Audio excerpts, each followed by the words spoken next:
أعوذ بالله من الشيطان الرجيم. بسم الله الرحمن الرحيم. ولنبلونكم بشيء من الخوف والجوع ونقص من الأموال والأنفس والثمرات وبشر الصابرين الذين إذا أصابتهم مصيبة قالوا إنا لله وإنا إليه راجعون أولئك عليهم صلوات من ربهم ورحمة وأولئك هم المهتدون. ولنبلونكم أو خامها من بأزمائش كوستاسو بشيء ويوم ملس السرى من الخوف ديرنا والجوع ودلقنا ونقص من الأموال أو كمسرى دمالنا والأنفس أو دنفسنا والثمرات أو دميونا وبشر الصابرين أو زير وكا صبر كون كتا الذين صبر كون كيا كساندي إذا أصابتهم مصيبة كلا چورسی گدیت یو مصیبت قالوا دیوائی انا للہ بیشک منگا دا اللہ تعالیو وإنا إليه راجعون او بیشک منگا خاص اللہ تعالی تا واپس کیدن کیو اولئک علیہم صلوات دا کسان چی دی پدیبانی خاص رحمت ندی من ربهم خپل رب دا طرفنا ورحمت او عام رحمت ندی اولئک هم المهتدون او دا کسان چی دی هم دی ہدایت یافت دی. پدی آیتونو کے پیشن گوئی دا اطلاع دا خبرداری دے چې د مؤمنانو با په مختلفو طریقو سره ازمایش کیږي. دا ازمایش به کله د انسان په ذات باندې راځي او کله به د انسان په اولاد باندې وي او کله د انسان په مال باندې به وي. ازمایش به هماها کیږي په مختلفو طریقو سره. دا چا ازمایش به د هغه د معیار مطابق به وي. الله تعالی ګوري چې دا انسان با صبر کی او کنا جزا او قضا باقی. کله چې انسان صبر وکي او دا مصیبت د الله تر طرف نه وګڼي نو الله تعالی داسې خلکو ته خوشخبری ورکي چې دی له الله تعالی د اجر ورکي په دنیا کې مو په آخرت کې مو. الله تعالی خاص او عام رحمتونه په دې باندې کوي چې کم نقصان شوی دی کم دا ازمائش تا وجنا دا عین عمل بدل بولم اللہ تعالی ورکی دا نقصان تلافی بولم کی او آخرت کی بولم اللہ تعالی دیخ کل بدل ورکی. ولنبلونکم او ہم بازمائش کا استاسو امتحان بکو منگ استاسو. دا اللہ تعالی امتحان دا دیر پارنش اللہ تعالی تگن علم نشتا یا پتہ نشتا چې دا بنده سو نقلق ته یا کمزور دی. الله جل شانه ته د انسان د مخ کې رستو ارث پته ده. دا ازمایش مطلب دی چې د انسان ایمان او کمزوری خلق ته ظاهر شي. دنیا موږ چې د انسان سو نقلق دی. ولنبلونکم او هم ازمایش کو تاسو بشیء شیء پاروي کې د نکری د پاره د معمولی د لک سیز د پاره راځي او یو معمولی سیز سره یعنی غټ ازمایشونه موږ پتا سونه راوړو او لوی امتحاناتو. الله تعالی د خپل شان او د خپل بادشاہي مطابق ازمایشونه نه راوړي. د انسان کمزوري ته ګوري، د انسان استعداد ته ګوري.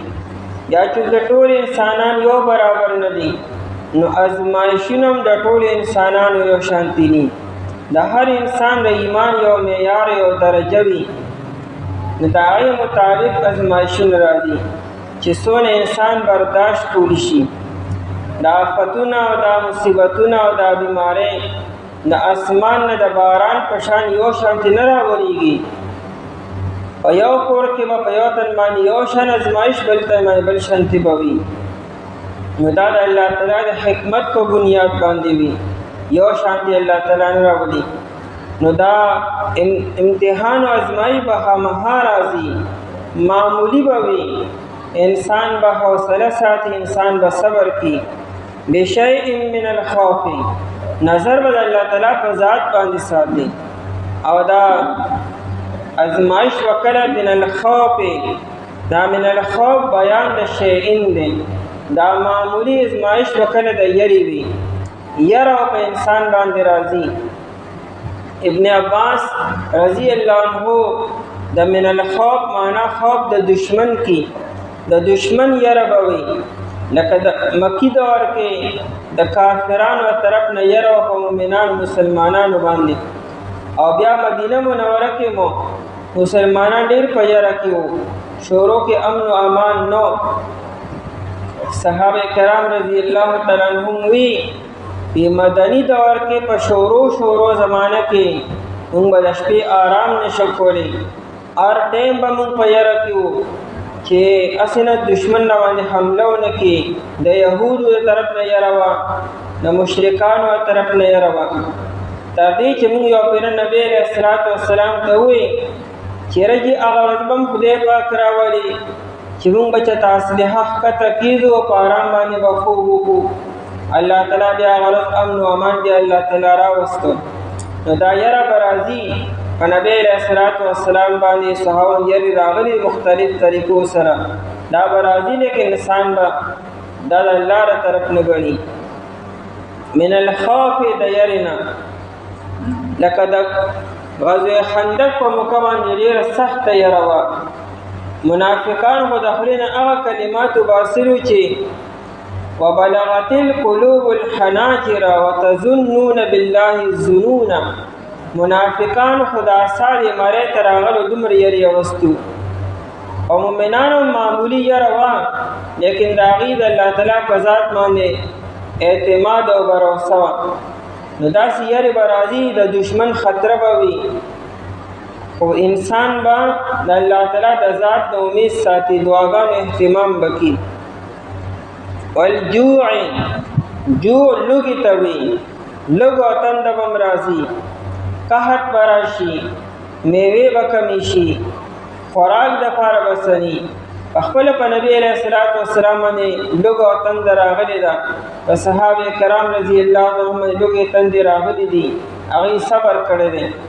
د نبی علیه الصلاۃ والسلام صبر اختیاري و، دا لږه اختیاري و، فقر اختیاري و، اضطراري نه. نبی علیه السلام که غوښتي نو د جنت هغه نعمتونه به دنیا کې میلاوېدل به، صحابو ته به ښکلې نعمتونه میلاو شو، لیکن نبی علیه الصلاۃ والسلام دا فقر اختیار کړو چې فقر مې خوښ دی. نو والجوع او لږې نه یعنې قحط ونقص من الاموال، او کمی سره کمی به راځي، نقصان به کېږي من الاموال د مالونو نه، مال کې به کمی راشي، یا خدا چې نقصان به وشي تجارت کې، یا دا چې مال به سره نه تا سره انسان سره به شورونه مال نه، غریب به وي، فقر او تنګدستي به وي، او یا دا چې مال به سره شته لیکن هلاک شو تباه شو. دواړه کارونه کېدی شي، مالدار به غریب شي او یا غریب به د شورونه را رواني، نو مال کې به کمی راځي.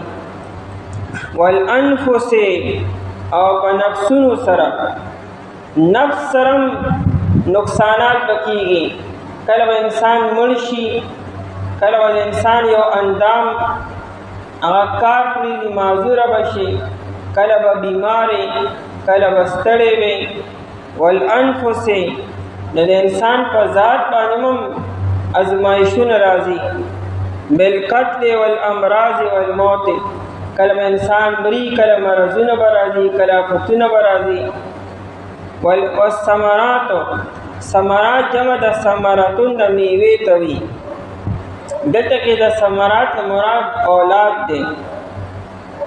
دا عام د باغونو میوې نه یادي، ځکه د باغونو میوې خو بالاموال کې راغی، من نقص من الاموال کې هم راغی. نو دا ثمرات د مراد اولاد دی، یا اولاد د سره اینا او یا اولاد پیدا کیږي نو وفات کیږي با. نبی علیہ الصلوۃ والسلام فرمایي چې د چا 3 اولاد وفات شو، 3 ماشومان وفات شو، نغه پر جنت واجب شو. صحابو ته خو چې چا 2 وي داغه لپاره د خوش خبری ده، وی کله چا یو وی داغه لپاره د خوش خبری ده. نو اولاد د الله تعالی نعمت ته هو کده د نواغستو په دې انسان ته اجر ملاويږي. او په حدیث کې دا راغلي دي کله چې الله تعالی د انسان اولاد واخلي، الله تعالی د فرشتو نه تاسو کې چې اکبستم آتاسو قبض کو ولد عبدی زما د بنده اولاد واغستو اغوی او یا الله تعالی تاسو کې اکبستم ثمرۃ فؤاده تاسو داغه د زړه میوه او ټوکړه واغسته. دې حدیث کې اولاد ته ثمرۃ فؤاده د زړه میوه وته ویل ده. و ثمرات نه مراد اولاد دي. د فرشتي وتی اوجي الله تعالی تاسو کې دې بنده سوې ویجی حمیدک استا تعریف یو کو واسترجع او انا لله و انا الیه راجعون یووی. په مصیبت باندې الله تعالی حمد و ثنا کې نبی علیہ الصلوۃ والسلام یو سخت حالات راغلو، الحمدللہ علی کل حال به وی. او چې کله نعمت په میرو شو نو الحمدللہ الذی بنعمته تتم الصالحات، دا کلمات دی. ابن ماجه کې دا روایت ده چې په مصیبت باندې په پریشانه باندې الحمدللہ علی کل حال مطلب دا د موږ الله تعالی په هر حال باندې راضی او خوشاله د الله تر طرف نه دي. کله به سختی، کله به سی، کله به سو، او کله چې نعمت په میرو شو الحمدللہ الذی بنعمته تتم الصالحات، دا کلمات دی. چې کله فرشتي دا جواب ورکي چې بنده ستا حمد کو بیا انا لله و انا الیه راجعون وای، نو الله جل شانو فرمایي چې در پاره په جنت کې یو کور جوړ کړي او غیر نوم د بیت الحمد ورکړي، ځکه دې بنده حمد ادا کړی دی. دا سه کور ورته دا کور نوم بیت الحمد. نو دا اولاد د زړه ټوکړه او میوه ده. د نبی علیہ الصلوۃ والسلام مجلس کې به صحابي راتو، هغه سره به یو معشوم هغه به اکثر په شا باندې راړول او راوي وستو. بیا سروي بیا صحابي مجلس ته نه راتو. نبی علیہ الصلوۃ والسلام تاسو کو یره پلان کې نه ښکاری وته ویل شو چې دا غزي وفات شوه دی.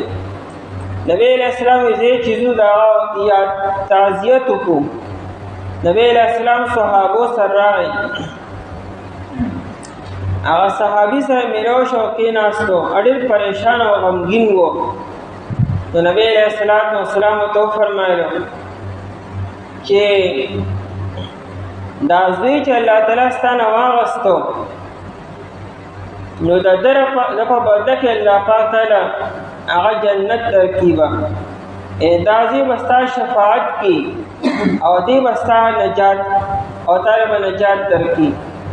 نو دا اولاد اغستلو دا د انسان د پاره د کامیابی او ترقی ذریعہ ده. ونقص من الاموال والانفس والثمرات وبشر الصابرین. په دې ټولو خبرو کې خوف مقدم کو، یره مخکې روړه او جو مال او انفس او ثمرات رست روړه. وجه دا ده چې انسان سره که ارث ډیری خو چې امن او امان نه هیڅ سره نشته دی. که دنیا هر نعمت تا سره شته خو لیکن امن و امان نشته، یره ده کله دشمن او کله د سو، نو سره تمام نعمتونو به په پریشانۍ کې او مطمئن بني. نو دا خوف یې ځکه مقدم کو. دا د ټول لوی ازمایش او لوی مصیبت وي. وبشر الصابرین، او زیر ورکه صبر کوونکو ته. خنو الله تعالی به ستاسو ازمایش کې دا ولې الله تعالی ګوري چې تاسو به صبر کوئ او که نه کوئ. په عام حالاتو کې هر سړی دا اقرار کوي یاره الله زمونږ رب دی، مونږ الله تعالی په هر څه باندې راضي یو. نو الله تعالی ور دې وینا مطابق ګوري مو حالات به راشي، ګوري به چې تا کومه وینا کړې را آیا هغه شانتي عمل دې دی او که نه دی. نو چې عمل دې د وینا مطابق د کلک مؤمني او که نه کمزورې له. وبشر الصابرین، او زیر ورکه صبر کوونکو ته په مصیبتونو باندې. صبر کوونکي څوک دي چې نوم یې صابرین؟ بس هغه صابرین هغه صبر کوونکي نه. صابرین هغه خلک دي چې هغې دوه صفتونه وي. الذین اذا اصابتهم مصیبت، صبر کوونکي هغه کسان دي کله چې ورسېږي دي ته مصیبت، چې کله دي ته مصیبت ورسېدو. مصیبت څه ته وي؟ اصاب یصیب اصابتن، کله چې غشي په نښه باندې ولګي، کله چې تا نښه مخامخې ښودره او تا ګولۍ یا غشي دې پرېښود او هغه د نښې باندې ولګي، دا دې ته لګي اصابت. دې مصیبت ته مصیبت ولوي، دې هم سړی خطا کېږي نه. دا مصیبت هم چې راځي نو په انسان باندې لګي، چې د کم انسان لپاره مصیبت مقدر دی او مقرر دی هم په هغه باندې به راځي. دا نه کېږي چې ګنې دړون د لاس ګزاره چې په چا باندې راپرېوتو، نه، د چا په حق کې چې څه فیصله شي هغه ته به رسېږي، لکه ورته مصیبت ویل کېږي. نو مصیبت هر هغه تکلیف دې څیز ته وي چې هر هغه ناګوار حالتو چې انسان ته تکلیف ورسي، دا مصیبت دی. کړو کې دی او که غټ دی، هر یو بېچینۍ والا او تکلیف والا او پریشانۍ والا او غم والا خبره، کا خبره ده او که کار دی چې په هغې باندې انسان ته تکلیف رسیږي او خفه کېږي وي، نو هغې ته مصیبت ویلې کېږي.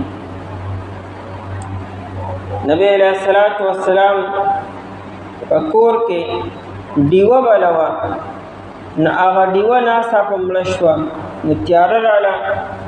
نو نبی علیه الصلاة والسلام انا لله و انا الیه راجعون وی. نو عایشې رضی الله عنها وفرمایلو چې دا خو ډیوه مړه شوه، نو آیا دا مصیبت دی او مصیبت هي؟ آیا دا مصیبت دی؟ نو نبی علیه الصلاة والسلام فرمایل چې آو کل شیء یؤذی المؤمن فهو له مصیبت. هر هغه څیز چې انسان ته تکلیف ورسي دا د انسان لپاره مصیبت دی، او په مصیبت باندې به انسان انا لله و انا الیه راجعون وایي. د نبی علیه الصلاة والسلام دا خپله خوب شوه، معمولي ورته کې زخم راغی. د نبی علیه السلام ګیر چابیر ورته کتلو، نو عایشې رضی الله عنها ورته وایي چې دا خو معمولي ورته تکلیف دی. نو وی عایشې ته څه خبرې؟ وی کله کله د ړوکي تکلیف نه غټ تکلیف جوړ شي، وی ځکه ورته ګیر چاپېر ګورم. تر دې چې د صحابو به چې کله د پیزار چړیا وشلېده، تسمه به وشلېده، نو هغوی به هم انا لله و انا الیه راجعون. دا مصیبت دی. نو هر پریشانی هر تکلیف دا د انسان لپاره مصیبت دی. دور منصور دی کې ګڼ اقوال را نقل کړي دي. حسن بصری رحمت الله علیه او سعید بن مسیب رحمت الله علیه د دین و چې کله مونځ قضا شو یا تکبیر اولا به نه فوت شو، ناغي به انا لله و انا الیه راجعون وي. دا یو لوی مصیبت زمان تکبیر اولا فوت شو او زمان مونځ فوت شو. دومره په زور به وي چې بار به د جماعت نه بار به انا لله و انا الیه راجعون आवाज اورېدې شو. انسان په دا ټول مصیبتونه دي، په دې به انسان انا لله و انا الیه راجعون وایي. او حدیث کې راځي نبی علیہ الصلوۃ والسلام فرمایي من استرجع عند المصیبت، چا چې د مصیبت په ټیم کې انا لله و انا الیه راجعون وي، نبی علیہ السلام فرمایي جبر الله مصیبته، الله تعالی به د مصیبت تلافیو کې چې کوم نقصان شوی دی د هغې تلافي نعمت بدل ول الله تعالی ورکړي. واحسن عقباه، الله به د انجام ښایسته کړي. دا مصیبت په ټیم کې انا لله و انا الیه راجعون ویل دا سنت او مستحب دي. د انا لله و انا الیه راجعون ته استرجاع وي، استرجاع. او سعید ابن جبیر رحمه الله تعالی وی دا دی امت خصوصیت ته، دا کلمه مخکنو امتونو ته نه ورکړی شوی او نه مخکنو انبیاء کرام علیهم السلام ته، دا دی امت خصوصیت ته. سعید ابن جبیر رحمه الله وی کدا کلمه مخکنو امتونو کې وی او مخکنو انبیاء کرام علیهم السلام سره وی، نه یعقوب علیہ السلام به د خپل اولاد په غم باندې یا اسفا علی یوسف نوی، هغه انا لله و انا الیه راجعون به وی. حالانکه هغه یا اسفا علی یوسف، اے افسوس ته په یوسف باندې، او انا لله و انا الیه راجعون نوی. ای معلومیږي دا چې دا کلمات د دې امت د پرې مخکې امتونو کې نو کله چې مصیبت ته تراغی، که د مرګ دی او که د غم دی او که د پریشانی دی، که خپل دی او که پردی دی، انا لله و انا الیه راجعون به قالو به ورسره نه وایي، انا لله و انا الیه راجعون به ووایي. قالو دی وایي انا لله، بېشکه مونږه د الله تعالی یو. دا لام د پاره د ملک دی، یعنې مونږ د الله تعالی په ملکیت کې یو. مطلب دا چې زمون په خپل ځان سے اختیار او وس نشته دی، مونږ هم د الله تعالی یو. دا چې څه وشو دا هم د الله تعالی او مونږ هم د الله تعالی یو. وانا الیه راجعون، او بېشکه مونږه خاص الله تعالی ته راجعون واپس کېدونکي یو. دا کم آفت چې راغلی، کم نقصان شوی دی، هغه څیز واپس شو. د هر څیز ماتېدلو او د هر څیز نقصان د هغې لپاره موت دی. ګیلاس چې د شیشې مات شو دا مړ شو، دارنګې یو بل څیز د کار یې پرېښود دا مړ شو، ونه دا وچه شو دا د موت دی، دیوال دی را پرېښود دا د موت دی. د هر څیز دپاره موت او مرګ دی. دارنګې د انسان دپاره واپس کېدل او موت دی. موږ انا الیه راجعون، څنګه چې دغه څیزونه واپس شو بیا خپل حاضر حالت ته لاړ، نشته لاړلو. دارنګې موږ هم یو ورځ دغه شان الله ته واپس کېږو او نیش به شو بیا. انا الیه راجعون، او بېشکه مونږه خاص الله تعالی ته راجعون واپس کېدونکي وو. خو دا کلمات به صرف په خوله نه وایو، په زړه کې به دې معنا راولو. دا نه چې په خوله خو لګیا او نور چغې وباسو، دا استهجا نه شو. علامه بیضاوي صاحب په خپل تفسیر بیضاوي شریف کې لیکلي دي چې دا کلمات به صرف په خوله نه ویل پکارو.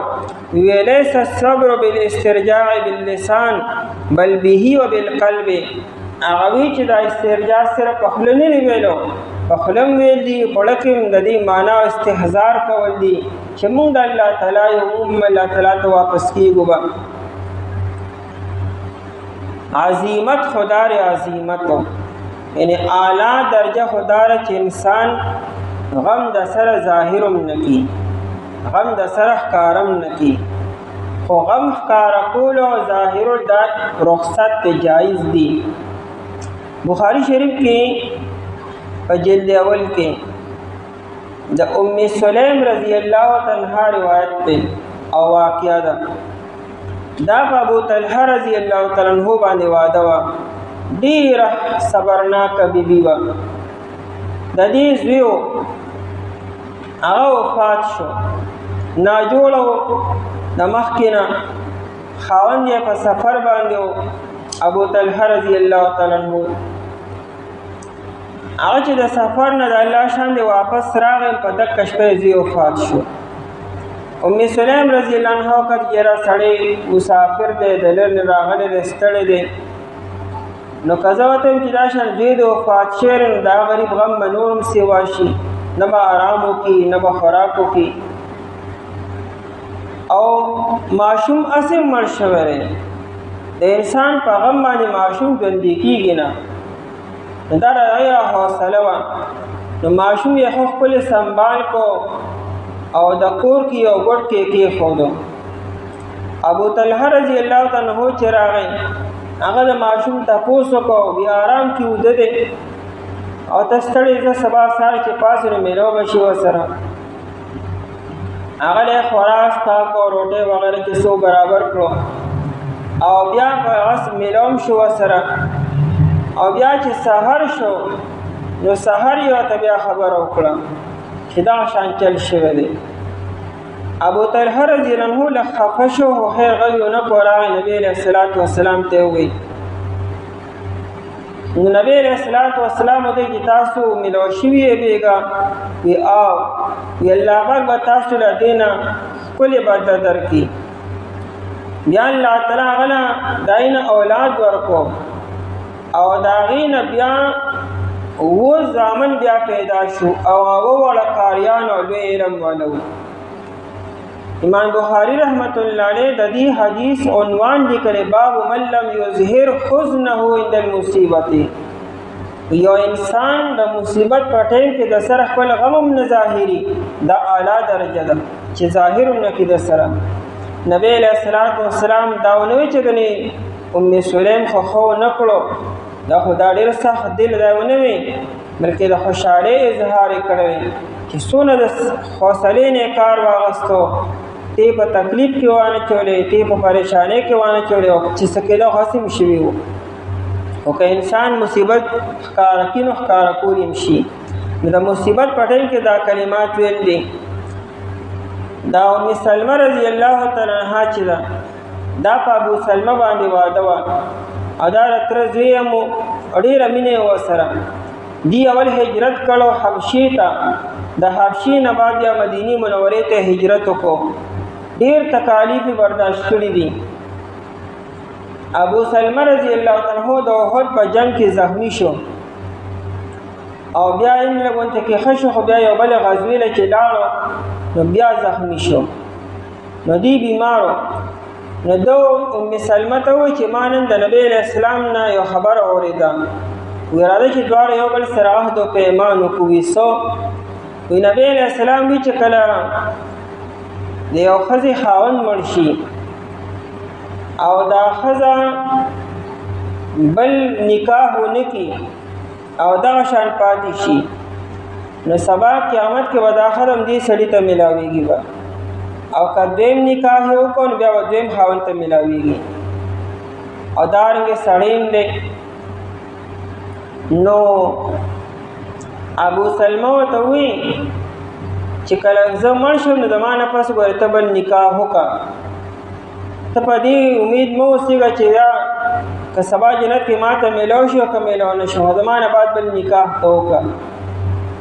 ایمان کوي چې ما ته به د ابو سلمہ نه ښکلی انسان کم ځای میلاو شي ځکه د ده شان صفات ور انسان خیر هغه وفات شو نیما انا لله و انا الیه راجعون وی او بیا دا کلمات چې اللهم اجرنی فی مصیبتی واخلف لی خیرا منها دا کلمات می وی د دې کلماتو معنا دا ده چې الله ما ته په دې مصیبت باندې اجر راکړي او ما ته دې نقصان تلافیو کې نعمت بدل مال راکړي ایمه چې د ابو سلمہ نه بخل انسان سوکي چې ما ته میلو شي خیر کلمات می وی. دی وخت دا د ماشوم بیمار و الله تعالی ولا اولاد او لور ورکړه زینب او دې کې چې څنګه زینب پیدا شوه نو د نکاح پیغام راولېږه ابوبکر صدیق رضی الله عنه دې انکار وکړو عمر رضی الله عنه نکاح پیغام ایته انکار وکړو لیکن نبی علیہ الصلوۃ والسلام په خپل راغی او د نکاح پیغام ورته ورکړو. دی وی چې ډېر غیرتی ما بل د مای ماشومان دي بلې زما عمر سیوا دی. دا درې عذره پیش کړو. یو ما کې غیرت ډېر زیات دی، بلې زما ماشومان دي درې، اول زما عمر سیوا دی. نبی علیہ الصلوۃ والسلام ته کستا عمر سیوا نه زما عمرم سیوا دی، او کستا اولاد الله تعالی به کفیلی، الله به انتظام کی، او که غیرت نه غیرت به الله تعالی بوزي. بیا نبی علیہ السلام سره نکاح وکړو، نو ام سلمہ وی چې مال الله تعالی د ابو سلمہ خپل ملګری راکو. ا کلمات دعا ویلو، نو د مصیبت په ټیم کې دا دعا ویل، انا لله و انا الیه راجعون، اللهم اجرنی فی مصیبتی واخلف لی خیرا منها.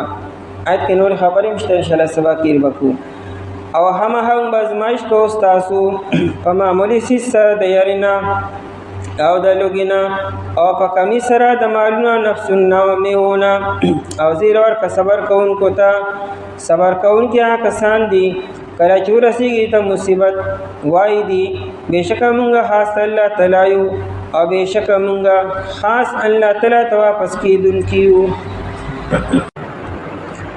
ولنبلونكم بشيء من الخوف والجوع ونقص من الأموال والأنفس والثمرات وبشر الصابرين الذين إذا أصابتهم مصيبة قالوا إنا لله وإنا إليه راجعون أولئك عليهم صلوات من ربهم ورحمة وأولئك هم المهتدون. ولنبلونكم او خامخام بأزمائش کوستاسو بشيء من الخوف ويوم معمولی سسرا دیرنا والجوع او دلگنا ونقص من الاموال او پکمی سرا دمالوننا والانفس او نفسنا والثمرات او دمیونا وبشر الصابرين او زیر ورکا صبر کونکو تا الذين اذا اصابتهم صابرین آکسان دی کله چې ورسیږي دیتا مصیبت یو مصیبت قالو دی وای انا لله بشک مونږه د الله تعالی یو و انا الیه راجعون او یقینا مونږه خاص الله تعالی ته واپس کیدونکیو. اولئک علیہم دا کسان چې دی پدی باندې صلوات خاص رحمتنا دی من ربهم نطرفا درب ددینا ورحمت او عام رحمتنا دی اولئک هم المهتدون او دا کسان چې دی هم دی هدایت یافته دی. پدی آیتونو کې د صبر کوونکو بیان دی. مخکې آیت مبارکه کې حکم شو چې د الله تعالی مدد په صبر سره او په مون سره حاصل کې، ځکه چې الله تعالی صبر کوونکو سره دی. بیا د اعلی درجې صابرینو بیان وکړو چې هغوی د الله تعالی په لاره کې او د الله د رضا دپاره د خپل جان نذرانه پیش کړه. او دې آیتونو کې د صابرینو بیان دی، خو د مخکنې درجې نه کم درجې والا دي. ندیم قربانی پیش کړې ده د دې په جان باندې، د دې په مال اولاد باندې او په فصلونو باغونو باندې آفت راغلی، نقصان راغلی.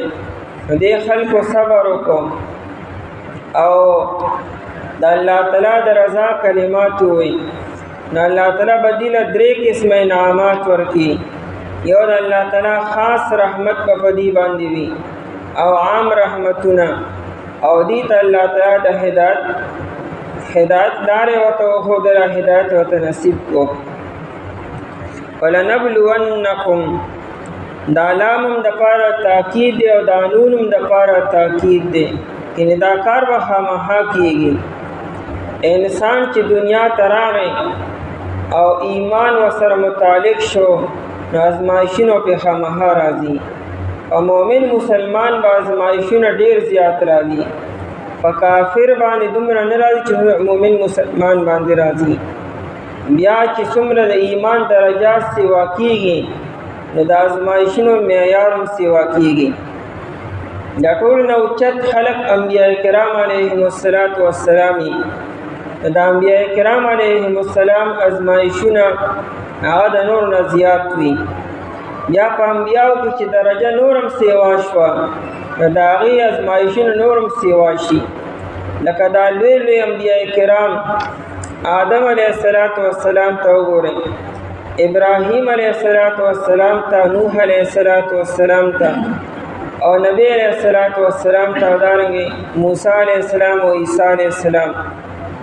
دا اولو العظم انبیاء دي. د دې ازمایښتونه د نورو انبیاو نه بیا زیات دي. بیا په دې ټولو کې نبی علیه السلام د ټولو نه زیات اوچت دی. نو د نبی علیه السلام ازمایښتونه بیا د نورو نه هم سیوا دي. ځکه نبی علیه السلام فرمایي، ترمذي شریف کې روایت دی چې لم یصابوا بمثلي، زما پشان ازمایښتونه، زما پشان امتحانات او زما پشان تکالیفو دا هیڅ چاته نه دي ورکړی شوي. رستنی امت کې هم چاته دومره ازمایښتونه په چا نه راځي څومره چې په نبی علیه السلام باندې راغلي دي.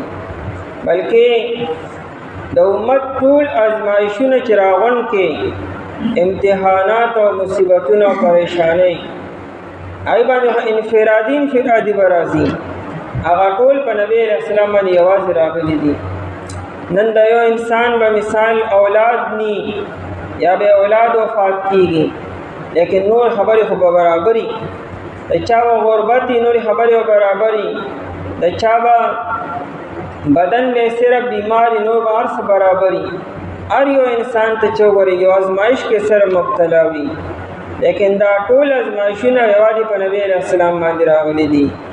هغه د یتیمې نه والې تر وفاته پورې کم یو ازمایښت او کم یو مصیبت دی چې په نبی علیه السلام نه دی راغلی.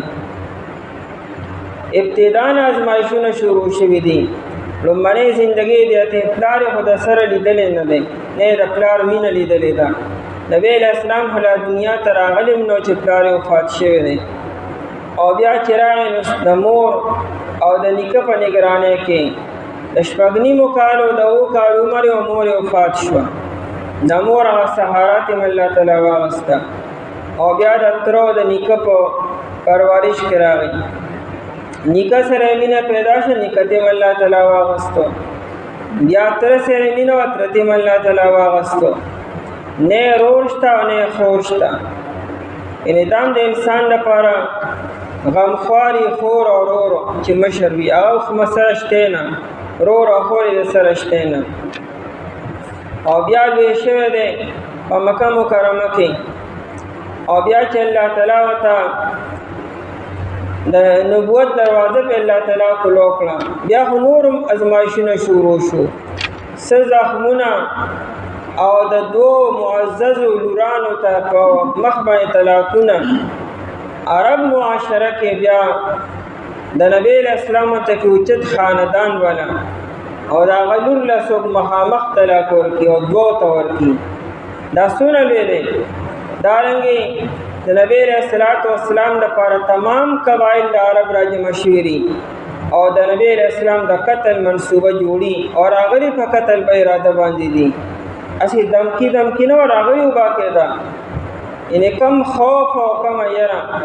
یا نبی علیه السلام سوشل بایکاټ 3 سال نبی علیہ السلام په شعب ابی طالب کې 3 کال تیر کړي دي او نبی علیہ السلام سره خپل بیبي رفیق حیات خدیجه الکبرى رضی الله تعالی عنها او معصومان او د خپل خاندان خلکو. او دا روایت کې راځي دا داسې بایکاټو چې مکمل عربو په دې باندې عهد او پیمان کړو چې د بار نه به دوايي دننه نځي، د بار نه به غالۍ او دانې دننه نځي او د بار نه به اوبو هېڅوک دننه نځي. او د دننه یو انسان که چې بار راغی اثر به لین دین نه کوي او دې لپاره باقاعده ټیم مقرر شوی به نگراني کوله دې خبرې چې څوک د شپې دا کارونه کوي دې سره امدادونه کوي تر دې چې صحابه کرام رضی الله عنهم چې کوم په دغه وعده کې نبی علیہ السلام سره پانی اخلاص شوی پانی جانه ملاوي دي سرمنې به را شو کتې بزمکه کې هغه به کرپولې هغه خوړي ماشومانو هغه ته د میندو پېنه ملاوي درو ای بچي وهلې او دا چغې به الته مکه مکرمه کې اورېدې شو د ماشومانو چغې او دوايان نه تر دې چې درې ورځې بعد به یو انسان واړه بول کول نو واړه بول بنو لکه څنګه چې ټینګ نو د انسان نوزي نو چې جمشوي اک شانته وړو ول پځه باندې دا حقایق دي دا سني خبره دا د الف لیلا کیسې نه دي واقعات داسې شوي دي باقاعده او دا 3 کاله دلته صرف د کرونا یو आवाज راغی خلکو سره غو چې سبق کیږي ایبار نه سره را دي خلکو سره سونه غو فکرو او دا یو ارس کولو هغه مکمل 3 کاله درس او انسان باندې په خپل مصیبت راشي او انسان برداشت پوری شي او چې ستاد اوجنه بل سړی په مصیبت کې وی کنه هغه ته ګوري هغه ته تصویر نشي خدا هغه د چهره نه معلومیږي نه دا په انسان چرېم نه تیریږي او نبی علیہ السلام با غیر چاپیر قتل زنانا او ماشومان دا ټول د نبی علیہ السلام د لاسه په آزمایش کیو دا 3 کال الله پاک تیر کړو او چې دلته نروته هغه بیبي رفیق حیات او خدیجه کبرا رضی الله عنها شپږ ورځې بعد هغه وفات شو بیا شپږ میاشتې پس ترې وفات شو ابو طالب سره عام الحزن طائف تراغه چلته ور خلق پناه راکی ایوب سره هغه ملکو چې مکی والے وبخلو ایوب پس ماشومان کړو چاته تا بل څوک میلو نشو تاته نبوت در کو بل څوک نو او پکان باندې سار کو یعنی کم داسې پریشانی دا کم داسې غم دی دنیا کې ګور په نبی علیہ السلام براغلی او بیا البته نبی علیہ السلام تدې خپل کلی پرې خېده او خپل کور پرې خېده نبی علیہ السلام درې شپې په غار کې تیر سوجنه تیر سچره کړل او بیا د مدینه هغه سفر چې دا 2 ورځې سفر دی د مکه او د مدینه ماس کې دا نبی علیہ السلام په 3 ورځې کړل او څومره په یری سره او تنها یعنی اس قسم وسائل د سفر و سنیش د سره ابوبکر صدیق رضی الله تعالی عنہ سره دي بیا په مدینه کې په آرام نه دی ناستو اندرونی بیرونی سازشونه شروع دي يهودو سازشونه شروع کړ په آرام نه پرې خودو لا کال نه تیرو چې د بدر جنگ وشو او بیا لا کال نو چې د احد جنگ وشو په خپل د نبی رسول الله والسلام غاښ مات شه د شهید شوی دی په دې سر باندې د اوس باندې کاړو لګیدا عبد الله بن قمیه یو ظالم کافر او گزارو کو د غټ کانی ا نبی اسلام په دې سر لګیدو هغه جنگي ټوپه ماته شو ا نبی اسلام په دې سر کې خخ شو ایرس نبی اسلام بیهوش پرې وته لاندې یو کندوا اکند کې نبی رسول الله والسلام پرې وته او شیطان چې دغه आवाज اوچت کو نبی اسلام شهید شو اصل کې مصعب بن عمر رضی الله عنه شهید شو د مصعب بن عمر رضی الله عنه مخ هغه بالکل نبی اسلام ته نږدې وو دای دا یو نبی اسلام شهید کو ایادا چې دی عبد الله بن قمیه دا आवाज اوچت کړو او بیا علی رضی الله عنه طلحه رضی الله عنه هغه نبی اسلام اوچت کړي وبره د احد غار ته هجول دي د نبی صلی الله علیه وسلم بدن باندې زخمونه رالو یا لاکان نه تیر چې غزوه احزاب وشو د نبی صلی الله علیه وسلم خدا سے فزاد باندې د اولاد وفات کېدل وایا د نبی اسلام سلور لورانی په سلورو کې 3 لور د نبی اسلام په ژوندۍ کې وفات شوې دي صرف یو لوري فاطمه رضی الله عنها 3 زامن دي د مکه مکرمه کې وفات شوې دي یو مدینه منوره کې د دې الله سره کافرانو سره تانی ورکولې وی میراث ته سېشته نه او چې څنګه مړ شي نو خبره به ختم شي. دا څومره یو پیغوري او تانی چې خلک ورکی دا نبی علیہ السلام ته ورکړی شوي دي. نبی علیہ السلام د قتل په مکه مکرمه کې صرف سازش نه مدینه کې هم شوی دی. یهودو دو پیرې د نبی علیہ السلام د قتل منصوبه جوړ کړه، الله تعالی بچ کو. یو پیره یهودو نبی علیہ السلام ورغلو دین د امداد وغوښتو د دیت باره کې. هغې نبی علیہ السلام یو ځای کې کینو او دې خپلو کې مشوره وکړه. یو غټ د جرند یو پل پروت د میچنې یو اوسه دا پرې سر والا راوغورځوي ګور به سر بیا دنه بېغمه شو. قریب و چې دا کار شوی وی وحی رالګ دې نه پاسې نبی علیہ السلام الله تعالی بچ کو. یا خیبر ته تلو هلته کې زینب یو ښځه یهودڼه هغې نبی علیہ السلام زهر ورکړو. نبی علیہ السلام هغه نوړی په خوله کې ایښودې وه، هغې په جو باندې اثر کړو. هر کال به د نبی علیہ السلام تبه وه، ډېره شدیده زوروره تبه به وه. ای زهر دومره خطرناک اثر کړو. دا چې وفات کېدو د نبی علیہ السلام 14 ورځې بیماري وه. د شورو پرز بیمار شو، د ګل پرز بیا وفات شوی دی. او دا درد سر او درد سر شدید درد و هغې سره تبه. ابو سعید خدری رضی الله تعالی عنہ راغی، حاکم په مستدرک کې دا روایتونه را نقل کړي دي چې په نبی علیہ السلام د پاسه یو کمبل پرته وه، د کمبل د پاسه لاس کېښودو، دومره تبه وه چې د کمبل نه بار د نبی علیہ السلام تبه محسوسېده. هغوی داسې دي حضرت او دومره زوروره تبه. نبی علیہ السلام اوواکو کما یوواکو رجلانې، زما داسې تبه لکه ستاسو د 2 سړو تبه زما یوازې وي. دا 14 دا تبه شوې ده. بخاری کې دا روایت دی نبی علیہ السلام بیبیانو ته ووایي زما دا خواهش دی چې دا بیماری د عایشې په کور کې تېره کړم. بیبیانو یې قربان زمونږ هر څه تاوانې قربان دي. نبی علیہ السلام داسې تکلیف کې دی.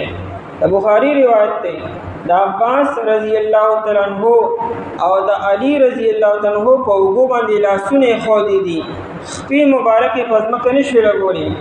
دا د دواړو خپو دا کټې ګوتې په ځمکه راکاږلې، هغې تخطو رجلاهو د نبی علیہ السلام د خپو شاته نښې جوړولې او نبی علیہ السلام یې کور ته بوتلی دی.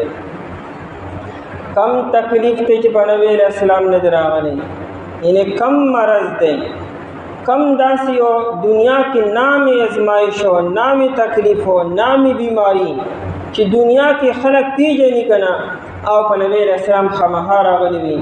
ځکه موطا امام مالک کې امام مالک رحمة الله دا روایت را نقل کړی دی. نبی علیہ السلام فرمایي چې زما دا زندگی چې دا زما چې ما سره څه شوي دي دې کې زما د امت دپاره تسلی ده.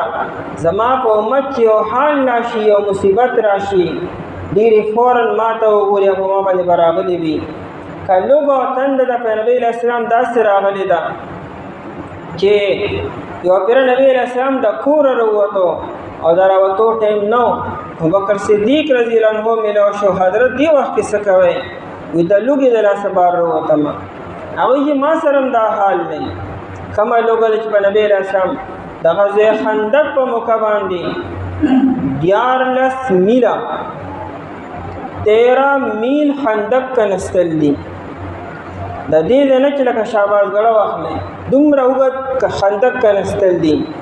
او دا نبی علیہ السلام دی کې بذات خود نبی علیہ السلام لګیا دی او نبی علیہ السلام دا خندق کنسترې په ناره خېټه باندې. ټول صحابه دکه حالو. نن انسان ځان ته وګوري کم کم حالات په موږ راځي، دا ټول په نبی علیہ السلام باندې راغلي دي. نبی علیہ السلام لوی درجې والا انسان دی. دا ټول نه زیات ازمایښونه په هغه باندې راغلي دي، ټول نه زیات پریشانې، ټول نه زیات حالات او ټول نه زیات مصیبتونه دا یوازې په نبی علیہ السلام راغلي دي. 23 سال نو سم د 23,000 سال مصیبتونه په نبی علیہ السلام راغلي دي.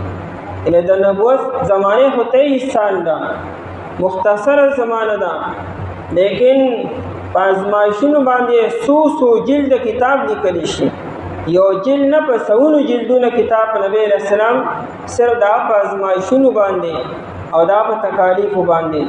او بیا د نبی علیه السلام مخې ته صحابو سره کیسه کېدلو. دا د مکی دور خبره ده. عمار بن یاسر رضی الله تعالی عنہ د پلار د یاسر رضی الله عنہ مور د سمیہ رضی الله تعالی عنها، او دا درنو ورځې واقعه نبی علیہ السلام په سترګو لیدل. دی دواړه د مور او پلار به یاسر او سمیہ دی به برابر کړ عربو کې د ماسپهین په ټیم کې، او په ګرمو شګو به دی سملولو او په ګرمو اوس په نو دی له داغونو ورکولو. او نبی علیہ السلام با قتل خو سیویلم نشو سیکولم نشو، دغه د کافرانو زورو. صرف دومره وی چې صبرن یا آل یاسر، وی اے د یاسر اولادا صبر کوي بس. او کله وی چې ارحم، کله وی چې الله دې پتا سو باندې رحم وکي، او کله وی چې جنت خوش خبری واخلې. او یو پیرا دغه یاسر رضی الله تعالی عنہ هغه پنی زبانی او هغه شهید کو نزه ته پوری را پوری وباسره. او دغه بیبي سمیہ رضی الله تعالی عنها دا بوډه یو بوډه زنانا بوډه بیبي وا، او دا په اسلام کې لومبنه شهادت الله تعالی دې لور کړی دی. او دا دو اسونو پورې وتړله، یو خپې ولا یو اس پورې، بل خپې ولا بل اس پورې، او دواړه اسونه مخالف طرفونو ته روان کړو. او دا رزیل ابو جهل هغه نه زرا واغستا، او دا بوډۍ بیبي واله. دا د نبی علیہ السلام مهي تارس شوی دی، او دا ارس راغلی دلو. دا کارونه بلال رضی الله عنه سره شوی دی. د بلال رضی الله عنه د وهلو اوازونو محله کې اوریدي شو. دی وی چې د شپې را ایثار کو، په بل محله کې د بلال رضی الله عنه چغې به اوریدي شوې. او بکر صدیق رضی الله عنه اوریدي دا سدي چاوتی دا شاندا مولا را ایثار کړ دې، او ته نه ډېر په ګران قیمت باندې واغستو.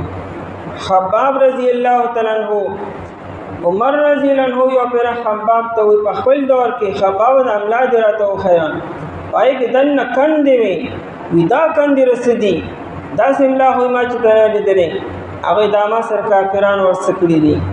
یا سر کې لوهار د لواره کار کو بټه وا دکان و، دا زمیدار بسار وختي را لرونه او رمبي او کودال او بیلچه به وروړي د تیرولو د پاره، او هغه به بټه د مخ کې نسر کړي و سکروټ کې به سری کړي وي. او دې سار راغې خبرې شروع وي، یو نوی انسان پیدا شوی ری، ویزه نبی ما زدای ما زاغی ما. خلق اکثر گپ شپ لگی. خباب رضی اللہ عنہ ایمان ناوڑو، غریب خدار چا بدی شي دواتیا خډیر خې انسان دی، خدا سره لکه تم جوړ بي دي نشوي، یا ما هو ایمان ناوړل. هغه سکارورډ کې چې سری وي د اوس پنې تیرولو لپاره دا خباب رضی الله عنه اوچت کو دای د پاسه سملو، او د پاسه د دوه کسان کې ناستو. هغه سکارورډ کې د خباب د ملا د وینو د لاس هغه مړیش نه لای پرې خودو. دا د نبی علیہ السلام مهیتا دا ارس شوی دی. کم داسی او واقع دا چې د نبی علیہ السلام مهیتا نه ده شوی، چونکه د نبی علیہ السلام درجه اوچته ده، دا د ملګرو درجه اوچته ده، حالات ټول زیات راغلي دي. دا عمران بن حسین رضی الله تعالی عنہ دا مشهور صحابی دی. علامہ ذهبی لیکلی دی سیر و اعلام النبلاء کی 30 سال دی پکټ باندې پروتو، 13 کاله دمو 13 ورځې سکه چې 13 منټه تکلیف نشو برداشت کولی، او په دا دو بیماری وي. کان رجلا مبصورا د بخاری روایت ده، دغه یو د استسقا بیماری وا، دا خېټه پړسېدلې وا، پای کې وبشوي وي تن بیرته موږ واسلی، او دیم د بواسیر مرض وتا، او دی به 30 سال پکټ باندې پروت دی. 30 سال کې هغه چتا ګیله شي کو نه راکړي، تر دې چې محمد ابن سیرین او نور شاګردان براله ملاقات لا او تپوس له هغې به ورته کتې نه شو. یو پیره ورته یو شاګرد وایي چې موږ تا ته کتې نه شو. هغه وایي چې نه شو کتې نو مه راځه بیا، زه په دې حال خپل حال باندې خوشحاله یم. او د ده په سیرت کې لیکلي دی سوانح کې چې فرشتې به دله راتلې او داسې به مصافحه کوله، د دې وجې نه چهره به یې تر و تازه وه. ابوبکر صدیق رضی الله عنه روح البیان لیکلی دی چې 7 کاله د غاښ درد او مسلسل درد تر دې چې یوه پیره جبریل علیه السلام راغی او نبی علیه السلام ته یې وویل چې د ابوبکر تپوس لږو یا خو زما نه اوس زما نه جدا شو یا څنګه بیمار دی. ځکه ابوبکر صدیق سے واحد هغه صحابي دی چې نبی علیه السلام به د خپل کور په دروازه وردننه شو نو هلې به دې جدا کېدو. ایمه تر اخره پورې نبی علیه السلام سره شپې 12 به شوې که یو به شوه یا خو زما نه اوس جدا شو بنا هغه بیمار دی. ویده چې تپوس یې ویل شو نو نبی علیه السلام د ابوبکر نه تپوس وکړو چېرې ابوبکر ته څنګه بیمار یې؟ وایي چې زما غاښ خوږي. څونه وخت شو؟ 7 کاله وشو. ته دونه ماته نه وایي؟ ویجی مې وینا مې ځکه نه کوله چې دا د الله تعالی شکایت جوړېږي. ځکه درد خو هغه راوستلی نو چې زه خلکو ته یم چې زه خوږېږم یا بیمار یم یا مې غاښ خوږي، دا خو د الله تعالی شکایت شو. دا خو د ابوبکر صدیق صاحب ځان له یو مقام دی نو ځکه هغې ته شکایت وی. ورنه د غم اظهار کولی شي، د تکلیف اظهار کولی وایي زما سر خوږېږي زما غاښ خوږېږي. نو صرف ایوب علیه السلام دا نه چې هغه 18 کاله بیماري وه، نور بله شي داسې واقعات دي. نو دا ټول حضراتو چې درجات یې اوچت دي ازمایشونه مو اوچت دي. دا مونږ چې لوی لوی دا نومونه دي اورو دا داسې نه دي باندې ازمایشونه ډېر زیات راغلي دي. رانجو ته چاوی ډېر ښکلی ځای کې ته ځای میلاو شوی دی. دا رانجه انسان په سترګو کې دن نه لګي. نو رانجو ته چاوی که نه د انسان په بدن کې څومره ښکلی ځای راته میلاو شوی دی. وي زما هغه وال ټکول مو ګوره که څنګه یې برابر کړی یم. دې چې په لنګری کې کوم ټکول یې ما یو ځای نه پرېښی مو زه ښه برابر کړی یم هله یې راته داسې ځای میلاو شوی دی. رنگ لاتی ہے حنا پتھر سے پس جانے کے بعد. شاعر وی کہ سرخ روح ہوتا ہے انسان تو کرے کانے کے بعد. رنگ لاتی ہے حنا پتھر سے پس جانے کے بعد. لویل مراتب اور لویل مقامات دا په 16 کې قوم باندې نه ملاویږي او نه دا په کل سایز هغه ایسی باندې نه ملاویږي. دا ملاویږي په ازمایښونو باندې په تکالیفو باندې. دغه تکالیف د انبیاء کرامو دغه خلکو برداشت کړي دي. دا لوی لوی درجات او لوی مقاماتو ته هغه نصیب شوي حاصل شوي دي. نو دلته هم د دغه خلکو بیان دی چې انسان به صبر کړي په دې هر څه باندې او دا حالات ور ایمان سره تړلي دي. په کافر باندې حالات نه راځي، په مؤمن باندې به ډېر زیات راځي. او د انسان مرتبه چې څونه سوا کېږي ان عظم الجزاء مع عظم البلاء. ترمذي شریف روایت دی. لوی مرتبې دا لوی مصیبتونو سره تړلي شوي دي. لہذا انسان په دې باندې صبر کوي، د الله له طرف نه به ګڼي او د لوی اجر امید وساتي. آیت کې تفصیل دی انشاءالله او سبا کې لري. دعا وکړئ. ان الصفا والمروة من شعائر الله فمن حج البيت او اعتمر فلا جناح عليه ان يطوف بهما ومن تطوع خيرا فإن الله شاكر عليم. ان الصفا والمروة بیشکا صفا ډیره او مروه ډیره من شعائر الله د نهو د الله تعالی ندی. فمن حج البیت پسوک چې قصد کوي د بیت الله شریف او اعتمر یا عمره کوي فلا جناح علیه پس نشته دی څه ګناه په ده باندې ان یطوف بهما دا چې طواف وکړي د دې دواړو ومن تطوع خیرا او څوک چې په خوشحالۍ سره وکړي نیکي فإن الله شاکر علیم پس بېشک الله تعالی قدردان دی ښه پوهېږي. په آیت مبارکه کې بیان دی چې صفا ډېرې او مروه ډېرې دا محض غرونه نه دي، دا د الله تعالی د عبادت او د الله تعالی د پیژندلو علامتونه او نښې دي. بېشکه دا په یوه زمانه کې دوه غرونه وو، لیکن د الله تعالی دوه برګزیده بندگان چې یو زنانه وه یو ماشوم و، هغوی د الله تعالی په فیصله باندې داسې صبر وکړو او داسې راضي شو چې د هغوی د وجې نه دا دوه ډېرې د الله تعالی د پیژندلو علامتونه وګرځېدلو.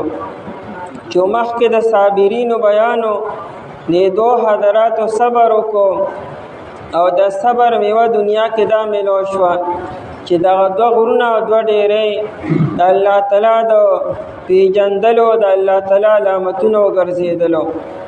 لهذا اوس به تاسو چې څوک حج کوي یا څوک عمره کوي او د صفا او د مروه منځ کې و چکرې به وهي. لکه ام هاجر بیبي هغې داسې په اخلاص سره او په قربانو سره و چکرې والی دي چې الله تعالی د دا قدمونه داسې خوښ شوي دي چې اوس به هر یو انسان که بادشاه دی که نبی دی او که عام انسان دی که نارینه دی او که زنانه ده او که عرب دی او که عجم دی او که امیر دی او که غریب دی هغه چې حج کی او یا عمره کی نه به د صفا او د مروه منځ کې دا و چکرې به خامخا وهي. ان الصفا والمروه بېشکه دا صفا ډېرې او مروه ډېرې. صفا او مروه دا د دوه ډېرو یعنې پوره غرونه نه دي بلکې دا غرونو یوه حصه ده. مونږ بیګا ویلو چې صفا د جبل ابي قبیس غر ویخ او جرړه ده او مروه د جبل کوعیکعان دا یو غر دی د هغې یو طرف دی. نو دا دوه مستقل غرونه نه دي بلکې دا د هغې غونډۍ یو حصې دي. لکه څنګه چې زمونږ دا کړمار غر دی د دې غر په ویښ کې یو وړوندې ډېرې وي، دارنګې دا د دوه غرونو وړې وړې ډېرې دي ویښ کې.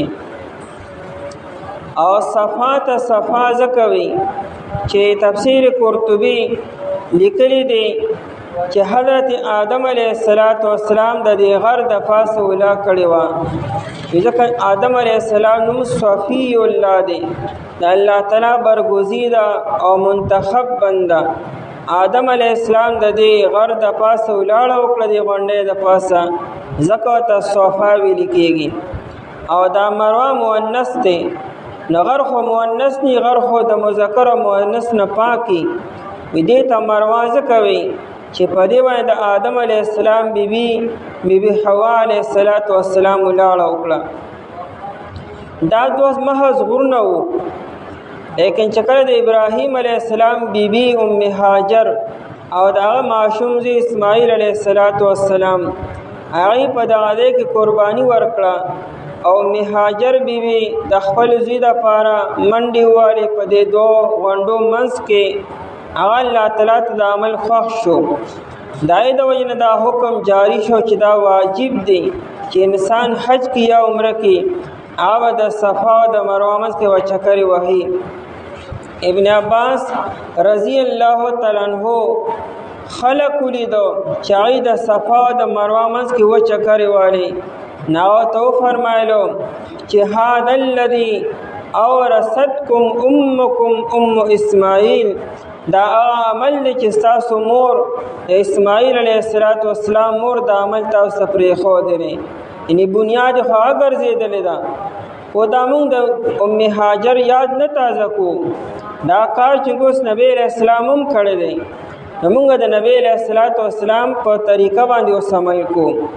یعنې بنیاد خو د ام هاجر وګرځېدو لیکن دا صرف د مهاجر بیبي هغه عمل موږ نه تازه کو یادګار نه دی صرف اوس باقاعده شریعت حکم دی او عمل دی که یو انسان حج یا عمره وکړي او هغه د صفا او د مروه منځ کې دا چکر ونه والي نو حج خو شوی خو قرباني به کې اوسو دم به ورکړي ځکه واجب عمل ته نه پاتې شوی دی زمونږ د امام ابو حنیفه رحمت الله علیه په نسبت باندې د صفا او د مروه منځ کې دا چکر وهل دا واجب دی امام مالک رحمت الله علیه امام شافعی رحمت الله علیه هغه ته باقاعده فرض وای او امام احمد بن حنبل رحمت الله ته سنت وی بهر حال زمونږ د امام سے پنځ باندې که یو انسان عمره یا حج کو طواف د بیت الله شریف یو کو او داینه بعد د صفا او د مروه منځ کې دا چکر ونه والي نو واجب عمل ته نه پاتې شو نو کچری دی ته مکه مکرمه کې دن نه دی خو لړ بشي د عمل به وکړي او کدی کور ته راغی نو خو دې عمل د پاره نشیتلی البته دم به ورکړي د بیزي او یا د ګډې قرباني به ورکړي او یا د غوا او د میخې او د اوښ یوه حصه به ورکړي او دا قرباني هم په حدود د حرم کې دننه په کلي کې به قرباني نه کړي کني نو دم نه ادا کېږي ځکه دا واجب عمل پاتې شو د نبی علیه الصلاۃ والسلام حکم دی اوس عمل دی فرمای ان الصفا والمروه بیشک دا صفا ډېرې او دا مروه ډېرې من شعائر الله د نهو د الله تعالی نه دي شعائر جمع د شعیرتون ده او شعیره علامت ته ویل کېږي په هغه زمانه کې او حرم شریف سرخوا کې به څاروي نه میلاوېدلو یو سړی به چې حج لتو نه به څاروي د کوره بوتلو غوا به سره روانه کا میخه یا بیزا او یا ګډه به یا اوښ به سره روان کو پیدل سفر به وي لاره کې به قافلې لوټ کېدلې ډاکوانو خطر به وه نو د اسماعیل د ابراهیم علیه السلام د زمانې نه دا علامت مقرر شو چې تاسو څاروي بوځئ نو هغه به په دې کوهان باندې لګځې سورې کې په نیزه باندې یا په چاړه باندې معمولی او دای نه لګوي نه برو باسي او داوی نه به دغه په ملا باندې او په کوهان باندې ومږي او هغه ته به یو امیل واچوي امیل کې به قیمتي امیل نه یو زړه چپړه چې شلیدلې وي هغه به تار ته واچو دا تار به د څاروي غاړې ته واچي نو دا دو علامتونه دې ته شعار وي چې غاړې ته امیلې ده ساده او په کوهان باندې په کوب باندې وینه ده نو دا څاروي به چې روانو او لاره کې به ډاکوان راړه او قافلې ته به یې وکتلو نو هغوی به پوه شي دا څاروي حدود د حرم ته روان دي دا د حرم شریف میلمانه دي او قربانۍ دي نو هغوی به دغه قافلې والا ته او دغه څاروو ته ویسم دا شعارو دا علامتو چې دا څاروي د خرڅولو نه دي دا د تجارت نه دي بلکې دا د حدود د حرم قربانۍ دي نو هغوی ته به اسم نه وي نو شعار او شاعره علامت توي من شعائر الله دام د الله تعالی د نهونه دو نخه او ګرځیدي یعنی مخکې غرونه وو او چې کله مهاجر د عمل وکړو نو اوس محض غرونه پاتې نشو او دا د الله تعالی د پیژندلو علامتونه شو لکه څنګه چې خانقاه د الله تعالی د پیژندلو علامت دی او څنګه چې جمعتونه د الله تعالی د پیژندلو علامتونه دي د کرنګ دا دوا غرونه صفا او مروه دام د الله تعالی علامتونه د پیژندلو ذریعہ وګرځېدي من شعائر الله د نهو د الله تعالی ندي یعنی من شعائر دین الله د الله تعالی د دین علامتونه دي دام باقاعده عبادت دی د صفا او د مروه منځ کې کله چې انسان د صفا او مروه منځ کې چکر وخی نو شروع به د صفا نه کی ځکه قرآن کریم ان الصفا والمروه صفا مخکې راوړې ده مروه یې وروسته راوړې ده نبی علیه الصلاۃ والسلام چې کله د طواف نه فارغ شو نو یې فرمایل نبدأ بما بدأ الله به مونږ به شروع کوو په هغه طریقې سره چې الله تعالی شروع کړې ده الله تعالی صفا مخکې راوړې ده، مروه یې وروسته راوړې ده. نو موږ به دا چکر وهل د صفا نه به شروع کړو او په مروه باندې به ختمو به. اوس مسله دا ده که یو انسان د مروه نه چکر شروع کړو او صفا ته راغی او بیا ځي نو واجب نه دی ادا شوی، لکه شروع به د صفا نه کوي او په مروه باندې ختمې. زموږ د امام ابو حنیفه رحمت الله علیه مسلک دا دی چې د صفا نه مروه ته تل دا یو چکر دی او بیا د مروه نه صفا ته واپس د دویم چکر شو. نو شروع به د صفا نه وکړي او ختم بشي په مروه و چکرې بشي. لیکن امام شافعی رحمت الله علیه وی چې نه، شروع هم د صفا نه کوي، ختمې په صفا باندې. د هغه په 14 چکرې به وخی، یعنې صفا نه مروه ته لاړ شي چې بیا واپس راشي دا یو چکر شو. بیا چې د صفا نه مروه ته لاړ شي بیا واپس راشي دا دویم چکر شو. نو د هغه په نسبت باندې 14 شو او زموږ په نسبت دا اووه چکرې ایسر واجب عمل په هغه ادا کېږي. بل نبی علیہ الصلوۃ والسلام چې کله صفا ډیرې ته وختو نو هغه ځای کې باقاعده ودرېدو، اووه پیرې الله اکبر ووایي او دعاګانې ووایي، ان الصفا والمروة دایتې ووایي او بیا یې طواف یعنې چکر شروع کړو. د دې وجې نه انسان چې کله صفا ډیرې ته وخیږي نو ګس طرف ته به وګوري، لیفټ سایډ باندې چې راتاو شي نو خانه کعبه به ورته ښکاره شي. نو خانه کعبې ته کتل دا سنت عمل دی او بیا به الله اکبر ووایي او بیا به چکر شروع کړي او بیا دارنګې چې مروه ته ورسي نو مروه په دې باندې ومودرېږي او خانه کعبې طرف ته به وګوري او بیا به هلته کې دعاګانې به وکړي او بیا به را شروع شي. ان الصفا بېشکه صفا ډېرې والمروة او مروه ډېرې من شائر الله د نهو د الله تعالی نه دي. فمن حج البیت پس څوک چې حج کوي د بیت الله شریف، حج په عربی کې قصد وي، اراده کولو. د حج ته حج ځکه وي چې د اراده کې قصد کېږي. یو انسان چې د حج اراده وکړي ځان له پاسپورټ جوړ کړي، تیاری شروع کړي، ځکه ورته حج ویل کېږي. او اعتمر عمره، عمره معنی زیارتو، عمارت معنی آبادولو. دی عمرې ته عمره ولې وي؟ په دې سره د الله تعالی کور آبادیږي. ځکه عمره د کال 12 میاشتې وي، حج خو په کال کې یو پیره کېږي او عمره د کال 12 میاشتې ده. نو انسان چې بار بار عمرې لځي د الله کور به آبادي.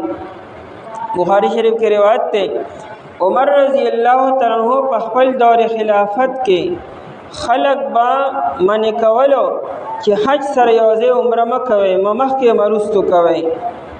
دا نه چې ګنې حج سره عمره نه کېږي.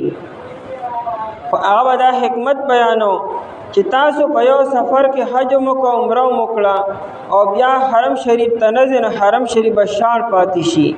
نو تاسو له پکار دی چې حج له ځان له سفر کوئ او عمرې له ځان له سفر وکئ چې د الله کور آباد وي. نو اوی اعتمره یا عمره وکړي نو د عمرې معنی اصل کې زیارت کولو آبادولو. اوی اعتمره عمره وکړي یعنې د حج یا د عمرې اراده ده. نو فلا جناح علیه پس نشته دی څه ګناه په ده باندې. جناح د جناح نه دی او جناح معنی مایله کېدلو، د اعتدال نه یو طرف ته اوړېدو ته جناح وي. دې ګناه ته ولې جناح وي؟ په دې کې انسان د حق نه باطل ته اوړي، د نیغې لارې نه کږې لارې ته وړي د جناح ویل کېږي. نو نشته دی څه ګناه په ده باندې ان یطوف بهما، دا چې طواف وکړي د دې دواړو. طواف یې وایي، طواف خو د یو سیند نه غیر چاپېره تاوېدو ته وایي او د صفا او مروه نه خو انسان غیر چاپېره تاویږي نه. دا خو نه چې تر صفا ډېرې نه به غیر چاپېره تاویږي یا د مروه نه به غیر چاپېره تاویږي. ته خو به د صفا نه ځې مروه ته او د مروه نه واپس صفا ته بیا راځي. خو لیکن دې ته طواف وایي نو مجازن ورته وایي، ورنه مراد ترېنه سعی ده. یعنی د صفا او د مروه منځ کې منډه وهل او کوشش کولو دوړ نه ایت سعی ویل کېږي.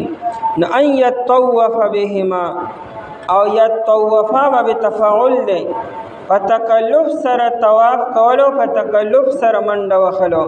یطوف ځکه وي چې د حج نه ځان نه خلاصې د عمرې نه ځان نه خلاصې چې بس ځان ته نه خلاص کما. د حج هر عمل په سکون سره او په کلاره کولو او خو په کوشش سره او مشقت سره کولو.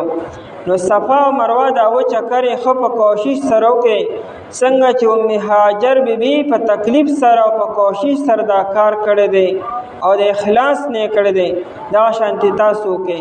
بل وجه دا ده چې صفا ډېرې سره دعاګانې قبلېږي او مروه ډېرې سره دعاګانې قبلېږي.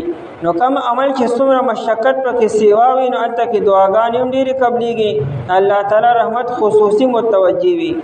ان یطوف بهما دا چې طواف وکړي ردې دواړو فلا جناح علیه ان یطوف بهما وي. مسله دا را چې یو ځای کې راشي چې دې کې ګناه نشته چې کله خلک وي په دې کې ګناه نشته نو مطلب سره ککې او کني کې لکه چې یو کار کولو کې ګناه نه نو کتی کې نوم ټیکتا او کني کې نوم ټیکتا دې تعریف کې مباح وي اباحت ته وي. حالانکه مونږ اوس وی چې دا صفا او مروه منځ کې دا چکر وهل دا واجب دي او واجب عمل هو کده نه پاتې شنو ګناهګاریږي به ځکه تپوس وکېږي. او قرآن کریم لا جناح علیه وی د لا جناح علیه په ظاهري معنا دا ککې او کني کې کدی ونه کو نو ګناه پکې نشته او کدی وکړو نو ثواب دی. حالانکه دلته مسله داره چې د صفا او مروه منځ کې دا چکر وهل دا واجب دي او کده چا نه پاتې شنو قرباني به ورکړي بیا. نو دا اعتراض او دا اشکال اور رضی الله تعالی عنہ د خپل د ترور عائشہ رضی الله تعالی عنها نو کو بخاری کې دا یو 100 پیری راغله دی. هغه ام المؤمنین ته وی چې ترور قرآن کریم هو لا جناح علیه گناه پکې نشتا. نو څه مطلب که یو انسان صفا او مروه منځ کې دا و چکر ونه وهي نو خیر دی. نو ام المؤمنین ورته وایي چې نه بئس ما قلت دا تا چې سوي دا دې ټیک ونه وی کچره دې کې ګناه نه او اجازت وي نو قرآن کریم به ویلو لا جناح علیه الا یطوف بهما. که یو انسان د صفا مروه منځ کې چکر نه وهي نو په دې نه وهلو کې څه ګناه نشته. حالانکه دا خو واجب دی. او بیا حکمت بیان کو چې اصل کې انصار چې د مدینی خلکو یو بوت او ایت به منات وي او دا په مشلل کې یا په قدیت مقام کې نو انصار چې دی بوت لتلو نه احرام به عیله وتاړو نو الته بتلو او چې کله حج لورالو یا عمرې لورالو نو دیو د بیت الله شریف طواف کو او د صفا او د مروه منځ کې دا و چکر به نه والی او وجه دا و چې د صفا د پاسه اصاف بوتو او د مروه د پاسه نایله بوتو نو دی به د اصاف او د نایله تعظیم نه کو د خپل بوت د منات تعظیم به کو. چې کله قرآن ناغې او دا بوتان مات کړی شو نو انصارو تړه کې اکه زړه خبره پرته وه چې اوس خو اگر چې د صفا او د مروه د پاسه دا بوتان نشته خو آیا مونږ به دا طواف اوس کو او که نه به کو نو که کو نو مشرکینو سره مشابهت راځي او مشابهت د مشرکانو حرام دی. نو قرآن کریم آیت نازل کو چې نه اوس تاسو طواف کوئ اگر چې یو زمانه کې د صفا او د مروه د پاسه بوتان پراته وو. دې دا مسله معلومه شوه چې د مشرکانو مشابهت به نه کو د غیر مسلمو مشابهت به نه کو دا حرام دی. خو چې کوم دی کې د شریعت حکم موجودی نو بیا د شریعت په حکم باندې عمل کو اگر چې دا حکم پای کې مشرکانو سره مشابهت راځي. چې کوم دی کې د شریعت حکم نی موجودو نو الته بیا مونږ د مشرکانو د غیر مسلمو مشابهت نه کو حرام دی. دې مثال دا سره لکه د یوم عاشورا روزه دا مستحب او سنت ده د 10 محرم دا روزه چې یوم عاشورا ورته وي او دا یهود هم نیسي او موږ هم نیسو. نو که موږ دا روزه نیسو دا یهودو سره مشابهت نه دی، ځکه نبی علیه الصلاۃ والسلام دا روزه نیسلې ده. چې نبی علیه الصلاۃ والسلام ونیسله د شریعت حکم عمل شو، نو موږ د نبی علیه السلام په طریقه باندې اوس عمل کوو. اگر چې یهود یې نیسي، چې کم عمل نبی علیہ السلام نه دی کړی او شریعت پای کې خاموشي اختیار کړی ده او هغه شعار د غیر مسلمو ګرځېدلی، نو پای به موږ عمل نه کوو. ځکه پای باندې عمل کول دا داسې ده چې گویا کې یهودو سره مشابهت دی. او نبی علیہ الصلوۃ والسلام فرمایي خالف المشرکین، د مشرکانو مخالفت وکړئ، خالف الیهود، د یهودو مخالفت وکړئ. دا ګیره مکمل تورولو او د سر دا ویښته مکمل تورول منع دي. ولې منع دي؟ په دې کې یهودو سره مشابهت دی. د انسان عمر چې د حد نه وړی د 30 او 40 نه وړی ده، د سر او د ګیرې دا ویښته به مکمل نه توري، مکمل بلیک کلر به نه ورکوي. نو د بلیک کلر نه ورکولو وجه څه ده؟ یهودو سره مشابهت دی. یهود داسې کوي، نو موږ به دای مشابهت نه کوو. چونکې زمونږ پیغمبر علیه الصلاۃ والسلام خپل ګیرې له رنګ نه دی ورکړی. انس رضی الله تعالی عنہ وایي چې د نبی علیه الصلاۃ والسلام د دې شونډې د لاندې 18 ویښته سپین وو. مکمل ګیره د نبی علیه السلام سپینه نه وه، صرف 18 ویښته یا 20 ویښته وو. اوس نبی علیه السلام هغه 20 ویښتو له 18 ویښتو له تور رنګ نه دی ورکړی. نو چونکې د شریعت عمل په دې کې نشته دی، اوس که موږ مکمل تور رنګ ورکو ګیرې له یا سر له، نو مشابهت راځي هلته کې یهودو سره. دا عید دا کار منع شو.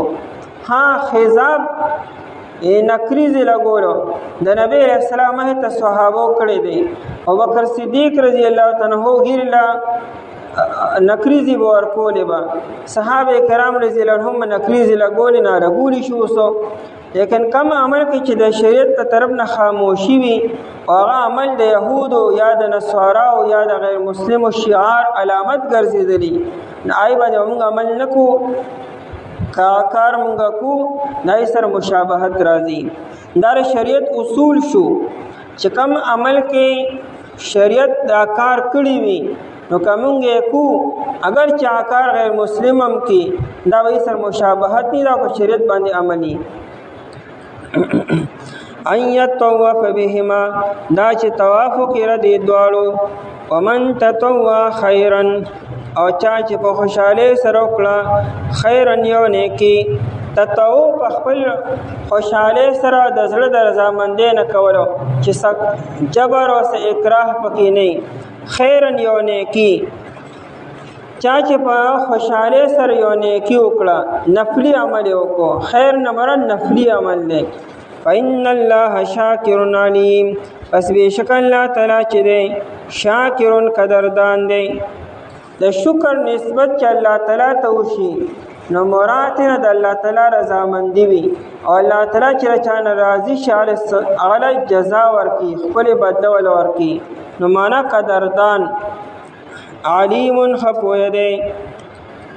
روح البیان ناشنا نقطه لیکلې ده، و انسان چې یو نیکي وکړي نو الله تعالی ډېر قدردان دی. چې انسان ډېر نیک اعمال کوي و څونه الله تعالی قدرداني نه کوي. دلته راځي خیرا یو نیکي وکړه، یو نفلي عبادت وکړو، نو الله تعالی په ډېر څه باندې قبلي.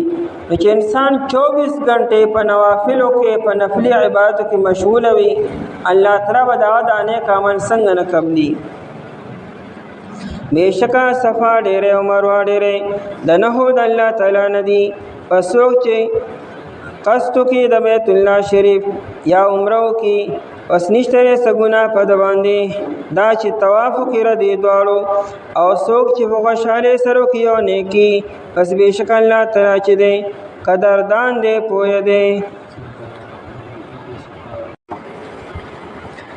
ان الذين يكتمون ما انزلنا من البينات والهدى من بعد ما بيناه للناس في الكتاب أولئك يلعنهم الله ويلعنهم اللاعنون إلا الذين تابوا وأصلحوا وبينوا فأولئك أتوب عليهم وأنا التواب الرحيم إن الذين يكتمون یقیناً ها کسان چې پټوي ما هاسو انزلنا چې مونږ نازل کړي دي من البینات د واضحه دلایلنا والهدى او د هدایتنا من بعد ما بیناه رستو داینا چې بیان کړي مونږ دی لرا للناس فی الكتاب د خلکو دپاره په کتاب کې اولئک یلعنهم الله دا کسان چې دي لعنت لیږي په دې باندې الله تعالی ویلعنهم اللاعنون او لعنت لیږي په دې باندې لعنت لیږونکي الا الذین تابوا مگر ها کسانو چې توبه وباسله واصلحوا او اصلاح یې وکړه وبینوا او واضحه بیان یې وکړو فاولئک اتوب علیهم پس دا کسان چې دي زه رجوع کوم په رحمت سره په دې باندې وانا التواب الرحیم او زډیر توبه قبلونکي مهربان يم مخکې آیتونو کې د صابرینو بیانو او په دې آیتونو کې د کاتمینو کم خلق چې حق خبره پټوي او د دنیا د اغراضو دپاره د الله تعالی د کتاب خبرې پټوي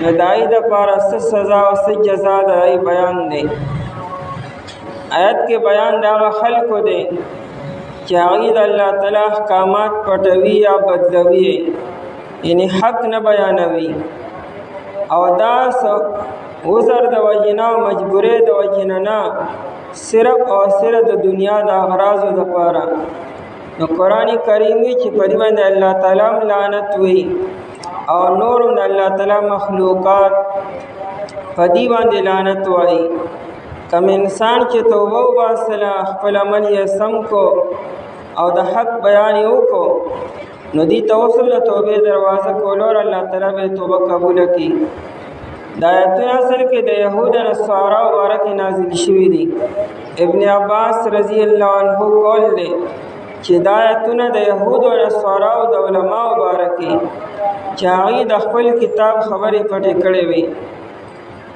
اصل کې مخکې د قبلې ذکر وشو په تورات او په انجیل کې د بیت الله شریف د قبلې ذکر و چې د نبی علیه الصلاة والسلام قبله به بیت الله شریف وي او د هغې باوجود یهود او نصاراو په مسلمانانو اعتراض وکړو چې تاسو بیت الله شریف ته ولې مخ کو نو دا خو ردي په کتاب کې دا خبره وه چې د نبی علیه السلام قبله بیت الله شریف ده بیا د اعتراض څه مطلب دی نو دا اعتراض کول دا حق خبره پټول شو بل دا چې دی د نبی علیه السلام صفتونه پټولو او د نبی علیه السلام د رسالت گواهی اقرار یې نه کو دام د الله تعالی خبره پټول شو حق پټولو نو قرآن کریم د دې مذمت بیاني او قرآن کریم د یهودو نصارانو نوم وانهغستو خبرې عامه پرېښوده دا هر څوک کیدی شي په هره زمانه کې کیدی شي یعنې صرف یهود او نصارا نه په دې امت کې هم داسې خلک به وي چې هغوی به هم حق وینا نه کړي حق خبره وپټوي د دنیا د اغراضو لپاره نو قرآن کریم قانون کلی بیان کو تر قیامته پورې که په هر امت کې په هره زمانه کې هر څوک چې دی هغه حق وینا نه کړي او دا وینا نه کول د عذر د وجې نه نه نو د هغې هم دقه شان سزا ده او جزا ده چې کوم د یهودو نصاراو ده ان الذین یکتمون او روح المانی لیکلی دی چې اصل کې معاذ رضی الله عنه او سعد بن سعد رضی الله عنه او دارنګه بل یو صحابي دی د درو واړو د يهودو د رؤساونه د اوسو خبرو تاسو کو ناغوی دا خبرې زموږ په کتاب کې نشته دی حالانکه دا خبرې دای په کتاب کې وي نو په دغه موقع هدایت مبارکه نازل شو د نبی علیہ الصلوۃ والسلام د شان بارکه تپوس کړو چې د نبی علیہ السلام تذکرہ تاسو کتابونو کې شته او کنه دی انکار کوي نشته دی نو قران کریم د آیتونو نازل کړو ان الذين يكتمون بشکها کسان چې پټوي کتمان پټول توي خدا سے عام پټول نه دی مرادو چې اوځه کې د یو بیان ضرورت دی او کته بیانونه کې نو خبره با ګډه وډه شي مشتبه بشي یادا چې نقصان به شي د آخرت نازه کې خبره واضح کول پکار دی حکم بیانول پکار دی په داسې وخت یو حکم پټول او نه بیانول دا کتمان حق دی چې اوځه کې د انسان دینی نقصان کیږي د آخرت نقصان کیږي عقیده خرابېږي او هغه وخت کې یو خبره نه بیانې نو دا کتمان حق ته په دې باندې سخت وعید دی او دا په عام مسائلو کې نه ده ان غیر ضروری مسائل نه بیانولو یو عالم دی یو بل یو ذمہ دار شخصیت دی او غیر ضروری مسائل نه بیانی او خلق ته تپوسونه کوي نه به کتمان حق کې نه راځي ځکه خلق خورنګ تپوسونه کوي څوک به ضروری مسائل تپوسونه کوي څوک به د غیر ضروری نو دا غیر ضروری مسائل بیانول او علماء باندې واجب او فرض نه دي که بیانی ټیک ته هو کنه بیانی نو کتمان حق کې نه راځي دلته کې کتمان حق دا خبرو دی چې دای بیانول فرض او واجب او ضروری دي او کني بیان جهالت پر راشي او نقصان به د آخرت شي دا غي بیان ضروری دي هغه نه بیان دا کتمان حق دی لکه خلق وکړه با دا تپوس کی چې آدم علیہ السلام او د بیبي حوا نکاح چا تړلو نو د دې آخر عمل سره عقیدې سره څه تعلق دی نکاح هر چا چې تړلې وي ولکه دینن سبا زمون عمل سره عقیدې سره تعلق نشته آدم علیہ السلام پزماکه کم ځای را کوشیو بیبي حوا علیہ السلام کم ځای را کوشیو د دې عمل سره څه تعلق دی ابراهیم علیہ السلام چې ذبح وکړه اګډ یې حلال کو اګډ بیا شو وه چاو کړه د دې عمل سره تعلق دی نو بعد خلک غیر ضروری مسائل ته پوښتنه کوي څوک شیطان مذکر دی که مؤنث دی څوک د شیطان بیبي شته او کنيشته څوک د شیطان اولاد شته یا نشته دی نو داسې مسائل او بیان دا ضروری نه لري که یو عالم او یو مفتی ردی جواب نه ورکړي دا کتمان حق کې نه راځي بلدا چې یو عالم یو پر جواب ورکو هغه بیا تپوسونه کوي نو په دې عالم دا خبره واجب نه چې مطمئن کی حضرت تانوی رحمه الله هغه یو سائل تپوس کو دی یو مسلې خط ورولېګو تانوی سے وغیرہ جواب ورکو هغه بیا خط رولېګو چې زه مطمئن نشم نو ما ته مزید دې وضاحت وکړه نو تانی سے وتوي چې ما هو خپل جواب در په زمام دک جواب دی د دین علما سنور وضاحت نشته دی کستا وضاحت زمانه نه کیږي اطمینان نو نور په دنیا کې بلاشي علما یې نه خپل اطمینان کا تسلی وکړه ای تخت ولېګا اصل کې تانی رحمت الله علیه حکیم الامت او دا سړی په مزاج پوهېدو چې ردی سړی حقیقت کې سوال کی او دا سړی اسې وخت ضایع کی نتانی سے پوښ دا انسان تحقیق نه کی او ځان پوهه کی خودی اوسګار دی خوند ولور کی دا خبره ناغه بل خطر ولګو ویجی سبا قیامت کې با ته الله تعالی سے جواب ورکې چې توا ته حق نه بیان او ما ته وسلې وضاحت نه کې تانی سے وہ جواب کو تو نکلو وی سما قیامت کے چل اللہ پاک ما د گریوان اونیسی ته ما د خلاصي د خیر د مرزه بیغه مشه دا سي نشنا جواب ورکو نو بعد خلک خو رنګ رنګ سوالونه کوي، د هر سوال جواب د عالم ذمہ داری نه ده.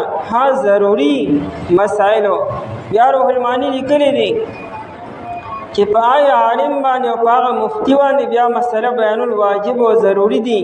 چا د هغې لپاره متعین وي د هغه کار د کوي، یعنې هغه په یو اداره کې شریع ایډوایزر دی یا د یو علاقې مشر دی، د هغه ذمہ داري هم دکه ده، هغه ته د هغې اجرت او تنخوا میلاویږي. نو هغه باندې بیا دې خبرې بیانول واجب او ضروري دي او نور باندې واجب نه دي. خو که د نور نه تپوس شو هغه بیا جواب ورکړي خامخا.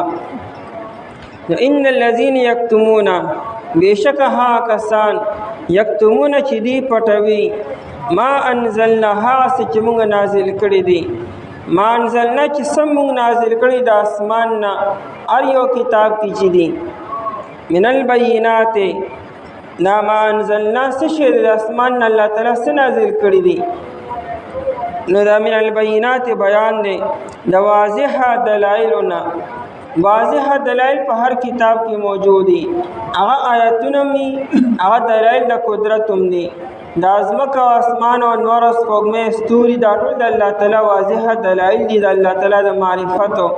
دارنګه په کتاب کې چې کم احکامات کم آیاتونه وي یا د پیغمبر په لاس چې کم معجزې ظاهریږي دا ټول واضح دلایل دي.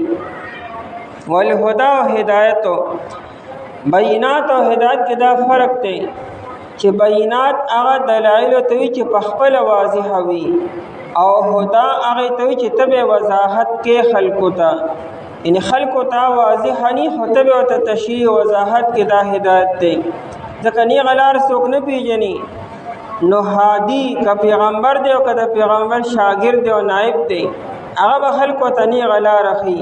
نو هدایت هغه ته چې په خپل واضح نه تبه خلقو ته واضح کې، او بینات هغه دلایل چې په خپل واضح دي. او علامه ثعلبی رحمه الله په خپل تفسیر الکشف والبیان کې وی چې د هدا نه مراد د نبی علیہ الصلوۃ والسلام نبوت ته او رسالت ته. من بعد ما بیناه، پس داینه چې واضح بیان کړی موږ هغې لره، یعنې موږ دې ته په کتاب کې د خبرې واضح بیان کړي او دې پې پوه هم شو، د دې اطمینان او تشفي مو شوه او بیا هم دې د هغې بیان مخکې نه کړي. للناس دپاره د خلکو فی الکتاب په کتاب کې، یعنې دا مسله معلومه شوه که یو عالم دی او که یو ذمہ دار شخصیت دی خو د هغه په یو مسله په خپله اطمینان نه دی، ناګه دا مسله مخکې خلکو ته نه بیاني دا به دا واحد نه دی، ځکه بلا په خپله نه مطمئن شوی، دا خپله لا تحقیق پوره نه شوی. من بعد ما بیناه، موږ د هغې بیان کړی دی او دې په هغې باندې پوه شو، د تشفي مو شوه او دې بالکل کنفرم دی او بیا هم دې خلکو ته نه بیاني، بیا دا واحد دی. فی الکتاب په کتاب کې، کتاب نه مراد تورات او انجیل شریف ته خبره به عامه والو که قرآن کریم دی او که یو بل آسماني کتاب دی، نو چې دا نه بیاني نو د دې لپاره بیا وعید څه دی؟ اولئک یلعنهم الله، دا کسان چې دی لعنت وایي په دې باندې الله تعالی. د لعنت نسبت کله الله تعالی ته کېږي او کله د لعنت نسبت مخلوق ته کېږي. د لعنت لفظي معنی الطرد والابعاد، شړل او لرې کول، دا د لعنت لفظي معنی ده. دودکار نه یو سړی شړلو، لکه څنګه چې سپی خلک شړي او کوري کیږي، او د ځان نه لرې کولو ته لعنت ویل کېږي. لکه شیطان الله تعالی د اسمانونو جنت ته لرې کړو نو په لعنت شو. د لعنت نسبت چې کله الله تعالی ته وشي نو معنی دا وي چې د الله تعالی د رحمت نه لرې شو، او کله چې د لعنت نسبت مخلوق ته وشي نو مراد نه خیره بد دعا وي. مخلوق چې کله وي چې په در لعنتي نو دی الله ته سوال کی چې الله ته دې د خپل رحمت نه لرې کی. نو اولئک یلعنهم الله، دا کسان چې لعنت وایي په دې باندې الله تعالی، ان الله تعالی دې د خپل رحمت نه لرې کوي. ځکه چې الله تعالی خپل کتابونه نازل کړو د خلکو د هدایت لپاره، او دا نا اهل انسان هغه بیان خلکو ته نه کی چې الله تعالی څه مقصد دی، هغه خلکو ته نه واضح کی، نو ځکه د الله تعالی لعنت په د باندې راځي. ويلعنهم اللاعنون، او لعنت وای په دی باندې لعنت وینکي. دا الله تعالی نه ما سوا نور بم لعنت وای. دا اللاعنون سوق دي، ان لعنت وینکي سوق دي. د دې په تفسیر کې ګڼ اقوال دي، او یو معنی کول لري چې مجاهد رحمت الله علیه وی چې دا اللاعنون نه مراد بهایم دي، دا حیوانات او زناور دي. او ځکه وی دا بهایم په چا لعنت وی په ګناهګار او مؤمنانو مسلمانانو باندې چې کله خلک ګناهونه کوي او د ګناهونو د وجنه باران بیان کیږي او قحط راشي، خشکسالی راشي، نو دا حیوانات په تکلیف کې وي. دا حیوانات خیری کې چې د دې د ګناهونو د سپیروالي د وجنه په موږ باندې رحمت بند شو، باران بند شو. او دارنګه اکرمه رحمت الله علیه وی چې د اللاعنون نه مراد د ځمکې د حشرات الارض دي، د حیواناتو نه یو چې دا کوم حشرات دي، تر دې چې هغوی العقارب والخنافس، تر دې چې دا لړم او دارنګې خنافس ګونګټ او یا د ځمکې دا چې کوم نور چینجي وغیره دي، دا ټولو دیم لعنت وایي ځکه چې په دې الله تعالی رحمتونه بند شي، باران وغیره. او دارنګې امام قتاده رحمت الله علیه دا اللاعنون مراد ملائک اخلی، فرشتي اخلی. نور مقوال دی ثقلین تن اخلی، جنات و انسانان اخلی. اول تفسیر داره امام ضحاک رحمت الله علیه وی چې اصل کې کله په قبر کې الله تعالی دا فرشتي د کافر نه تفوسو کې من ربک استعرف څوک دی، ومن نبیک استا نبی څوک دی، وما دینک استا دین څه دی. نو کافر وی لا ادري ما تحفت نشتا. فرشتي وتی چې لا دره تتا تر پته مون لګي. نو فرشتي سره یو ګرځي عادل رو بغي را بغول سره یو زوردار आवाज اوچت شي. دا زوردار आवाज پزمک باندې ارسو کوری سوا د انسانانو او د جناتو نه. نو د انسانانو د جناتو نه لا چې دا आवाज سوق کوری نای لعنت وای په دې کافر باندې. ويلعنهم اللاعنون، دک لعنت مراد دی. او ابن مسعود رضی الله تعالی عنہ وی چې اصل کې یو انسان په بل انسان باندې لعنت وای، دا فرشته دا لعنت اوچت کی نو اسمان ته ورسی. دا الله تعالی نه یا تخلی چې دا لعنت په چا باندې ولیکو، نو دا لعنت چې دی په چا باندې ویلی دا لعنت راشي، نو داغه د سر د پاسه ودرېږي. نو کاغه دغه لعنت مستحق نو په باندې وګرځيږي، او کاغه مستحق نه نو واپس راشي. نو دا لعنت چې چا ویلې کده مستحق نه په دا واپس راورځيږي، او کده مستحق نه دا لعنت اوچت شي او په يهودي باندې ورځيږي. نو کوم یو يهودي چې توبه نه وباسي او ایمان ورو نړو، نو په هغه باندې د خلکو د لعنتونو جمع کیږي او ورځيږي په دې باندې. نو دغه یلعنهم اللاعنون. مسله دارا چې په یو انسان باندې دا غنوم بنال او په لعنت نه وي، یعنی باینه په یو انسان لعنت نشي ویلي. په هغه چا لعنت وي چې دا خاتمه په کفر باندې شوي وي، او دا خبره یقیني کنفرم وي. کنفرم خبره چې قرآن بیان کی، لکه د فرعون خاتمه په کفر باندې شوي ده. ابلیس ته د ابلیس خاتمه لا په کفر نه رشي، لیکن کیږي به قرآن بیان کړی دی. نو په ابلیس باندې لعنت ویل شي، په شیطان باندې، په فرعون باندې لعنت ویل شي. دارنګه د کوم کافرانو خاتمه چې یقینا په کفر باندې شي، لکه ابو لهب دی، نو قرآن بیان کړی دی، یا لکه ابو جهل نه صحیح حدیثونو کې ذکر دی. نو دای په نوم باندې باقاعده لعنت ویل شي. او یو کافر چې لا ژوندی دی ناغه باینیم اغستل او لعنت ویل په جایز نه دی، ځکه ممکن دی چې الله تعالی د ایمان دولت ورکړي، ځکه کفر ولا خاتمه ولا نه شوی. دارنګه یو مسلمان باندې دغه باینیم باندې لعنت نشي ویلې، په عام ګناګارو لعنت ویل شي، په عام کافرانو لعنت ویل شي چې کافران د خدای تبا کی یا په کافرانو د خدای لعنت ویل شي، لیکن معین کافر باندې لعنت نشي ویلې چې سب الله ژوندې دی.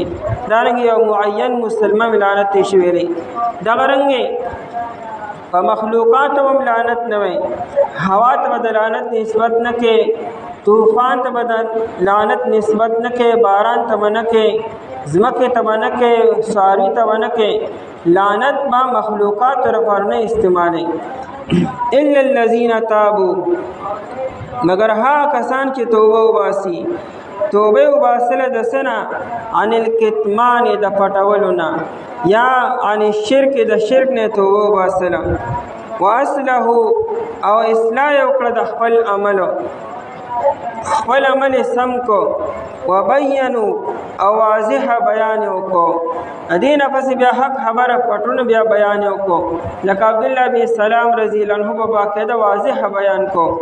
نفولائک اتوب علیهم، موږ خبره وکړه چې آیا صرف د يهود نصارا مبارک نه دی، د دې امت مبارک هم نه. ابن ماجه کې روایت دی د جابر رضی الله تعالی عنہ، نبی علیہ الصلوۃ والسلام فرمایلو چې د قیامت نمخ کې به داسې خلک راشي چې هغوی به د دې امت په مخکنو خلکو باندې لعنتونه به او خیریه به ورته کوي. نو که په دغه وخت کې یو عالم یو حدیث هم پټ کو، یو خبر هم پټ کړه، دا یو خبره پټول، دا یو حدیث پټول، دا داسې شو گویا که تمام آسمانی کتابونو خبرې پټې کړې. نو دا خبر سره مخکنو متونو پر خاص نه را، یهود و نصارا پسیم نه. حدیث کې راځي عالم چا سره علم ډیر زیات دی، بلا علم حاصل کو، بلا علم جمع کو، خو لیکن خلکو ته نه بیاني. د مثال دا خزانچی دی چې خزانه سر ډیره غټه لیکن خرج کیه نه. فاولئک اتوب علیهم، پس دا کسان چې دی اتوب علیهم زرجو کوم پر رحمت سره علیهم پدی باندې، وانا التواب الرحیم، او زه ډیر توبه قبلونکې. تواب منا بار بار توبه قبلونکې، انسان بار بار گناهونه کې الله تعالی بار بار توبه قبلی خپل رحمت متوجه کی. الرحیم مهربان دی، انسان د الله رحمت ته حیران شي. هغه خلکو چې د الله د کتاب خبرې پټې کړې آی د پر توبه دروازه کولو دا.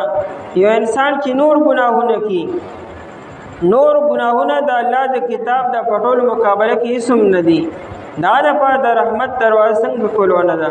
هغه توبه وباسي او الله تعالی ته متوجه شي، الله تعالی پاون مهربان دی. ابو هريره رضی الله تعالی عنہ وی کچره دا یو آیت نه په قران کې نو ما بچاته یو حدیث هم نو بیان کړي. ابو هريره رضی الله تعالی عنہ نه ډیر زیات احادیث منقول دي. موږ سره دی وخت کې دا حدیث چې کوم کتابونو کې کوم حدیث موجود دي موږ سره دی وخت کې ان آی کې ټول زیات حدیثونه د ابو هريره رضی الله تعالی عنہ نه روایت کړی شوی دي. 5374 حدیثونه دا دی وخت کې دی روایت ابو هريره رضی الله تعالی عنہ نه دي. ادم نمبر بیا عائشہ رضی الله تعالی عنها دا او بیا انس بن مالک رضی الله تعالی عنہ دي. د دې ډول 2000 دي، لیکن ابو هريره سره فهرست دی حضرت 5000 د پاسه 5374 حدیثونه دا د ابو هريره نه روایت کړی شوی دي. ناغوی کچره دا آیت په قران کې نه وي نو ما به یو حدیث هم چاته نو بیان کړی وای. دا ډېر حدیثونه ځکه بیانوم کنه بیانوم په کتمان حق کې را نشم، ان سره د نبی علیہ السلام خبر نه پټه پاتې نشي. بشکا کسان چې دی پټوي آسو چې موږ نازل کړي د واضح دلایل نه د هدایت نه رستوینا چې واضح بیان کړي موږ دی لره د پاره د خلکو په کتاب کې. دا کسان چې دی لعنت وای په دی باندې الله تعالی او لعنت وای په دی باندې لعنت وایونکي، مگر ها کسان چې توبه وباسله او اصلاح وکړه د خپل ځان او حق بیان کړو. دا کسان چې دی زرجو کوم پر رحمت سره پدی باندې او دا ډېر توبه قبلونکي مهربان یم.